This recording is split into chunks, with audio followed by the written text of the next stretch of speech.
Amin pong ipinapakita ang live na video mula sa Bulkang Mayon. Mula pa po kahapon, tuloy-tuloy ang pagbuga nito ng pyroclastic density current sa Uson. Sa loob ng 24 oras, nakapagtala ang PHIVOLCS ng 162 rockfall events, 50 pyroclastic density currents sa Uson at isang volcanic earthquake sa Mayon Volcano. Patuloy rin ang supply ng magma sa ilalim ng bulkan na nagdudulot ng paglaki at pagiging hindi matatag ng lava dome.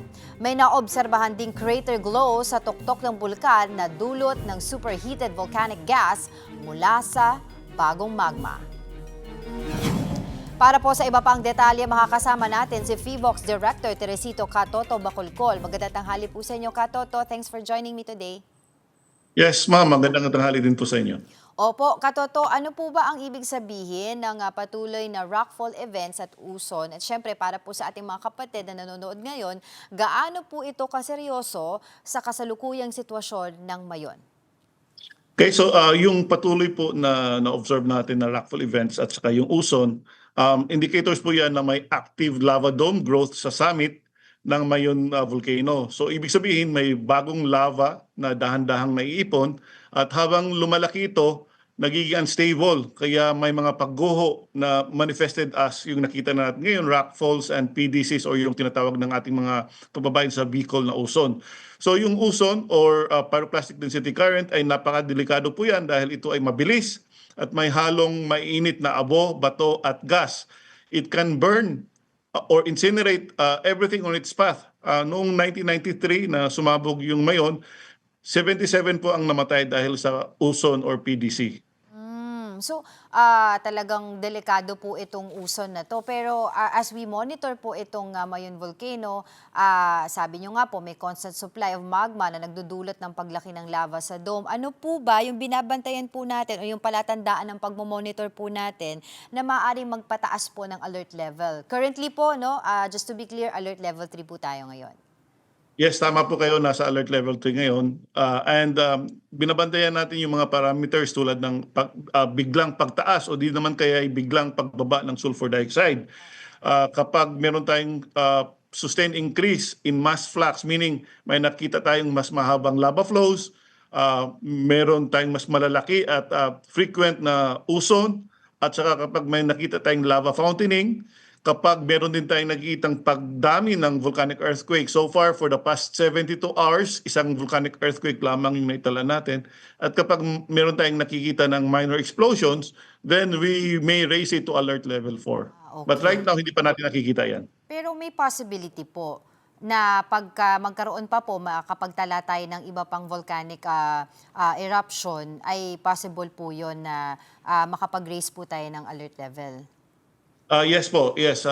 But possible po, the possibility is always there. And we assess this on a day-to-day basis. Okay po. And of course, nakikita rin po namin sa mga balita, no, sa inyong mga statements, ano, na meron po kayo na obserbahang crater glow sa summit. Para rin po, no, para sa ating mga kababayan, ano po bang ibig sabihin nito? At dapat po ba kaming mabahala, especially para po dun sa mga komunidad sa paligid po ng bulkan? So yung crater glow or yung tinatawag natin na banaag, na-produce yan by superheated volcanic gas at mainit na magma. So kapag nakita natin ito, ibig sabihin mababaw na yung magma at very much active ang lava extrusion. Pero hindi naman nangangahulugan ito na agarang pagsabog. Isa lamang ito sa mga parameters or senyales na patuloy naming binabantayan 24/7. Pero nung last time po, nung 2023, if I'm not mistaken, last time po na nagkaroon po ang aktibidad ang Mayon Volcano, pagsabog, nagkaroon po ba muna siya ng crater glow sa summit? Yes po, meron din pong crater glow bago ito bago lumabas yung lava. Okay, sa ngayon po, malinaw po niyong sinabi na wala pa nga pong lava flow at ano po ba yung pagkakaiba ng nakikitang incandescent hot rock falls kumpara po sa aktual na lava flow? Okay, so yung incandescent hot rock falls ay pagguho po ito ng mainit at bagong labas na lava mula po sa lava dome. Dahil po sa gravity, katulad ng nabanggit ko kanina, lumalaki yung lava dome natin and then naging unstable, gumuguho po yan, naging rockfall or di kay uson. So sa gabi, yung rockfall would appear as incandescent or parang siyang nagbabaga kasi masyado itong mainit. Yung lava flow naman ay tuloy-tuloy na pag-agos ng lava sa dalisdis ng bulkan. So karaniwan ito ay may malinaw na umuusad na harapan. Ibig sabihin, ito yung tinatawag natin na flow front. At madalas dumadaan ito sa channelized path.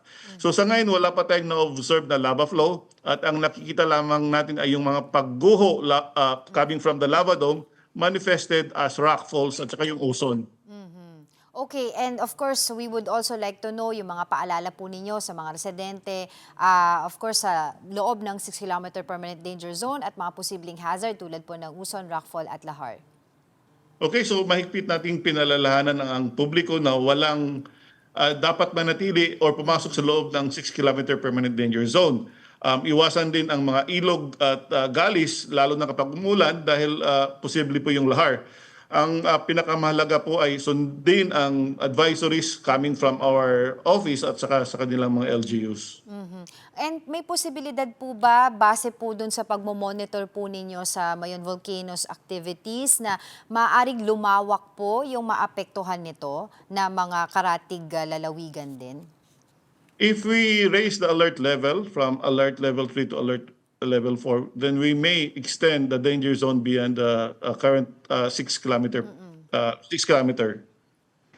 But historically, ito po ba ay talagang, kumbaga ngayon po ba every 3 years na po na maaring pumutok ang Mayon Volcano as compared to before na medyo matagal po yung pagitan? Well, nakikita natin less than 3 years, 2023, and then ngayon January 2026. Pero hindi naman ibig sabihin na this will become the norm. Oo. Titingnan natin the next few years kung ito na nga ba talaga. But in between may mga instances din naman na matagal yung pagitan in between eruptions. Oo. And tama din po ba na isipin na kapag ka po medyo mabilis lang po yung pagitan ng pagputok nung mga nakaraang taon sa ngayon ay hindi po ganun kalakas yung maaaring mangyari, no? Sa pagputok po ng Mayon Volcano as compared to before na medyo naiipon sila kaya lumalakas po pag pumuputok. Tama po ba yun? Yes, tama po kayo. Kapag medyo matagal-tagal yung interval, medyo explosive yung eruption. And of course, we would like to know, may kaugnayan po ba ang patuloy na aktibidad ng Mayon sa iba pa mga aktibong bulkan, gaya po ng Canlaon, o hiwalay po yung mga sistema nito? Wala po silang connection. Hiwa-hiwalay po yung mga magma systems ng ating mga bulkan. That's right. Ang activity ng Mayon ay localized lamang sa sarili nitong magma chamber. At hindi po ito connected sa Canlaon o iba pang mga bulkan. Did we notice anything unusual naman po this time around sa mga activities na ginagawa ng Mayon Volcano, o yan lang po talaga mga normal na ginagawa po niya bago pa po kung sakasakaling posibilidad na sumabog?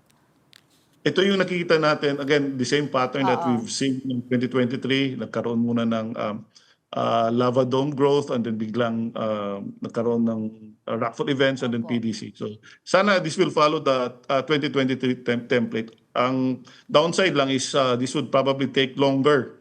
Katulad ng 2023, it took 6 months bago humupa yung activity ng Mayon Volcano. Oo nga, medyo naalala ko nga po yung mahaba-haba po yun. Ano. Kaugnay naman po ng magnitude 6.4 na lindol sa Davao Oriental kahapon po, no? Ano po yung huling assessment ng PHIVOLCS dito? So yung magnitude 6.4 kahapon ay nangyari, it's tectonic in origin, and ang generator po nito ay ang Philippine Trench. Wala po itong, again, may mga nagtanong din sa akin if ito ba may kaugnayan sa activity ng mga bulkan natin ngayon. So wala po silang kaugnayan. Ang pinakamataas na intensity na inatala natin kahapon ay intensity 5 sa may Manay, Davao Oriental at Hinatuan, Surigao del Sur.